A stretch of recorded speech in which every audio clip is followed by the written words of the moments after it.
અંકલેશ્વર શિવાલયમાં ઘીના કમળ દર્શન શૃંગાર દર્શન કરવા ભક્તોની ભીડ જોવા મળી હતી. કલાત્મક ઘીના કમળ શિવલિંગ પર ચડાવવામાં આવ્યા હતા. શિવ પરિવાર સાથેના ઘીના કમળના દર્શન સાથે ફૂલો શૃંગાર દર્શન જોવા શિવાલયમાં ભક્તો બીજા દિવસે પણ હુમઝુમ જોવા મળ્યા હતા. મહાશિવરાત્રિની ઉજવણી કરતા અંકલેશ્વર શહેર તેમજ તાલુકામાં ભક્તો શિવ ભક્તિથી તરબોળ બન્યા હતા, જેમાં બીજા દિવસે પણ અંકલેશ્વરમાં શિવ ભક્તોની અનોખી આસ્થા જોવા મળી હતી.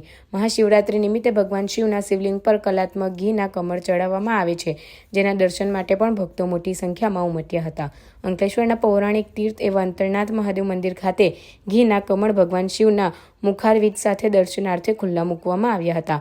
માર્કંડેશ્વર મંદિર, રત્નેશ્વર મહાદેવ મંદિર, એકનાથલિંગ મહાદેવ મંદિર, માંડવેશ્વર મહાદેવ, અન્ય પૌરાણિક સહિતના શિવાલયમાં ઘીના કમળના દર્શન કરી ભક્તોએ ધન્યતા અનુભવી હતી. મારું નામ પ્રકાશભાઈ જોશી છે. હું હાલમાં ભરૂચી નાકા પાસે આવેલા અતિ પૌરાણિક એવા રત્નેશ્વર મહાદેવ મંદિરમાં પૂજારી તરીકે ફરજ બજાવું છું.